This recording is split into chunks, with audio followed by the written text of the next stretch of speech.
Hi there, my name is Camila and I am recording videos about I'm just making content videos about my spiritual awakening and all the wild things that have happened ever since. So it's not necessarily the most professional thing maybe you're gonna see. Hopefully we get better over time. But in the meantime, I just thought I would start sharing things about everything that happened to me since my spiritual awakening, which is like basically hearing the big booming voice of God one night when I was like, sad and depressed and sort of at my rock bottom, to seeing the most like luminous, like to going to ayahuasca, actually working with the medicines, and then to literally like waking up in the middle of the night and seeing the most luminous green lights on my ceiling, the ceiling of my bedroom, to having like very like extraterrestrial experiences, many extraterrestrial experiences, which all of these things are continuing to happen to me. And I just thought it's a good time to share these things because we are moving into the great, what do we call it, the great awakening of humanity. We are shifting into a new space and a new time. And I just feel really called to do these videos. I'm also doing them in Spanish as well, which for some reason, I think my Spanish ones are coming out better. I don't know why, but I mean, I'm bilingual, so I speak English and Spanish. I'm Canadian and I'm half Chilean. And so I don't know why, but I feel incredibly guided to do them in Spanish as well. So you're gonna see content in both English and Spanish. And yeah, I just kind of thought I would start at the beginning because it has been a wild couple of years, and I wasn't ready to share before because I mean, I've had some pretty insane things happen to me, and you don't really know like how to talk about those things. But I am in a place to share what has happened to me in the past and what continues to happen to me now. So if you're kind of liking this content, like please feel free to like and subscribe, I guess, or follow on for more. I'm also on TikTok and Instagram at La Vida Flanders as well. So I thought I would do this first video about my spiritual awakening, and I thought I'd start from the beginning to when I was 13, as to why I left Christianity when I was 13. I mean, that's kind of how I feel my spiritual awakening, my first spiritual awakening really started, that far back. So I thought I would just do a video kind of going through that process, and then I'm going to be sharing all kinds of videos, like again about ayahuasca, and again about all the sort of like different, like wildly different experiences that I've had over the past couple of years and continue to have. So anyway, starting with why I left Christianity when I was 13. So I grew up super evangelical Christian. I think the kind that sometimes can end up on the news, like, that very classic evangelical Christian. And we used to go to church every Sunday. And at one point, they started to do a youth group on once a week. They did this youth group, and the very last one I went to was because they had decided that we were old enough and mature enough to let people know that they were going to hell.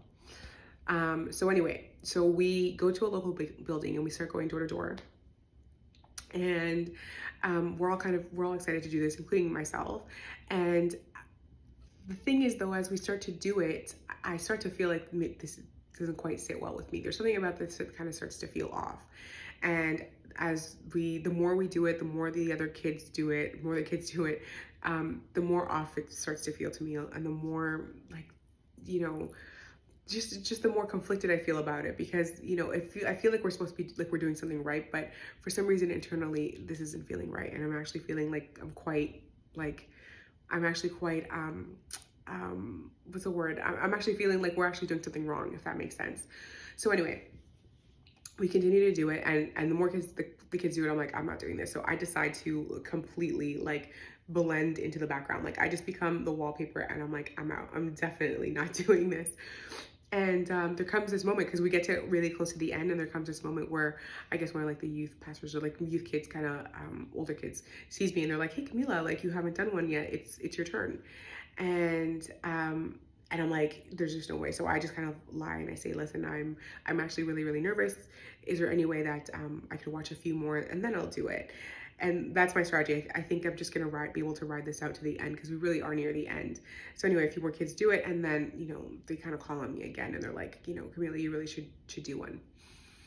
And I'm like, oh my gosh. So anyway,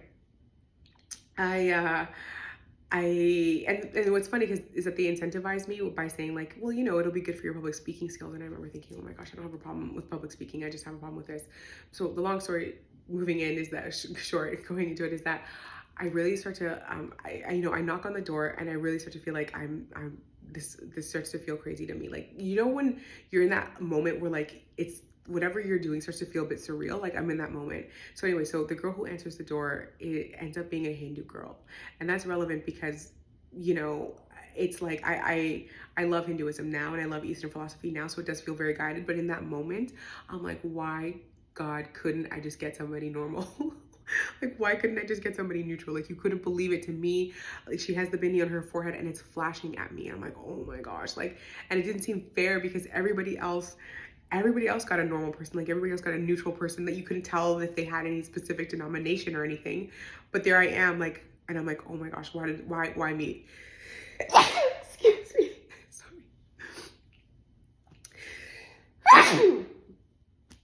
Okay, excuse me. I think I have one more. I'm so sorry.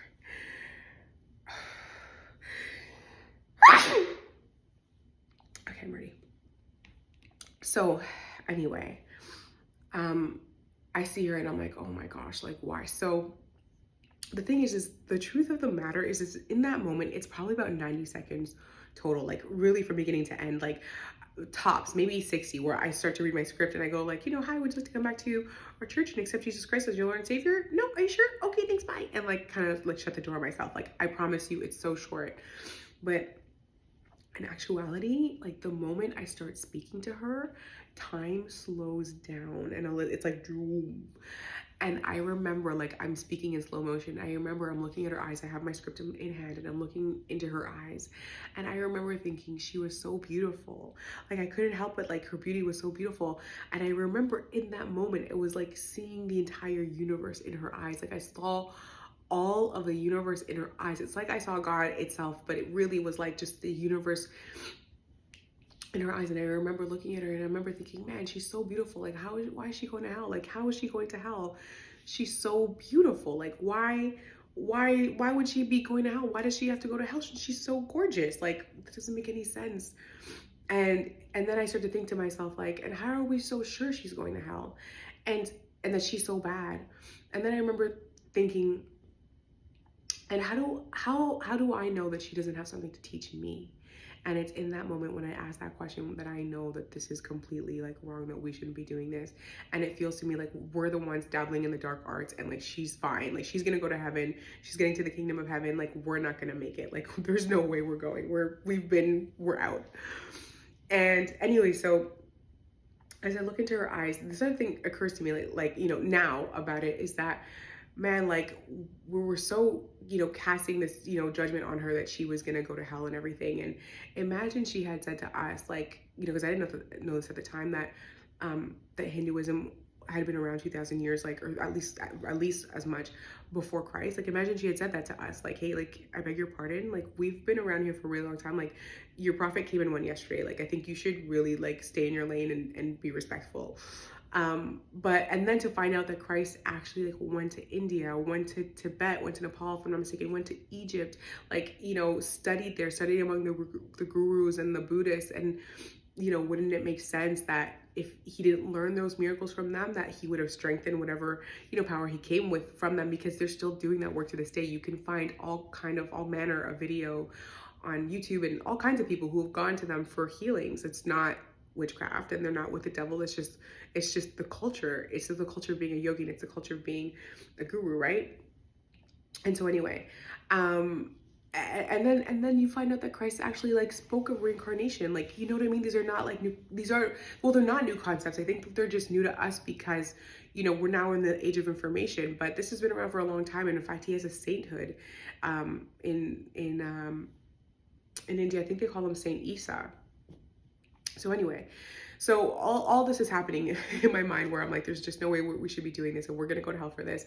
And, you know, the moment finally ends. It comes to an end and the door closes, and I remember still feeling like this surreal energy, like, it wasn't like an out of body experience, because you're kind of out of your body when you have an out of body experience. So you're looking down at it or in some form or shape or form. And it's not like deja vu, but it is like this very incredibly surreal experience where I feel like I'm awake in the dream. Like I genuinely feel like I have awakened in the dream and everybody's asleep and I'm like want to shake them and be like, guys, we're not supposed to be doing this. Like this is wrong. God doesn't want this and Jesus doesn't want this. But anyhow, and I really had to have this moment, like basically at the end of that, where I'm like, well, if this is what God and Jesus do want, then I don't want a part of this. So any part of this. So we basically don't make it to church on Sunday because I tell my mom, what we did. And I remember the look on her face was kind of like, oof, man, like I'm learning from my teenager here, from my 13-year-old here. But I also think, my mom was well on her way out as well.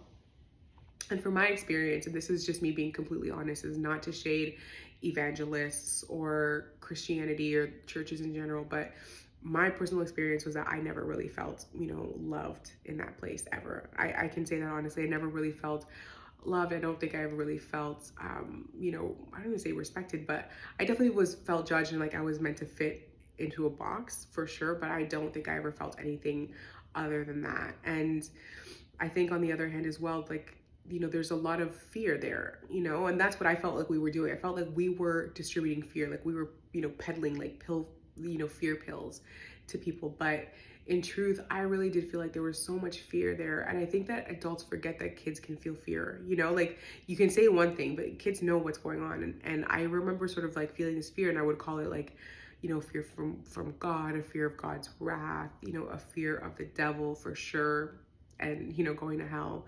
That's the kind of fear that you can sort of palpably feel off of people. I remember I could feel it. And so anyway, and like I said, my mom was on her way out as well. My mom is like a firecracker. She's an incredibly like strong woman who's like very sure of herself, like who knows who she is. And I think, I'm not saying people got a kick out of putting her down, but definitely people put her down a lot. Like she's always very well dressed, and they would tell her she shouldn't be wearing pants to church. She should be wearing a skirt, as if God or Jesus care what you wear, when you worship. But anyway, and I think honestly the only person who was like really disappointed was my little sister, because I think she kind of went there to socialize. She had like a good social life there. She was having lots of fun. I don't think she really caught on to some of the bigger things that were happening in a sense, or at least some of the ways that we were feeling there. And but even for her, it was like not great, because we would get in the car and I remember my mom would be like, can you please behave yourself? Can you please not be running around? Can you please not be doing this and that? Like please, you don't know what these people are like. Like I need you to please behave. And she was just a kid. She was just being a kid, and you're not really allowed to be a kid at church. You have to be, I suppose, you have to be mature already, or an adult already when you're a kid, when you're 9.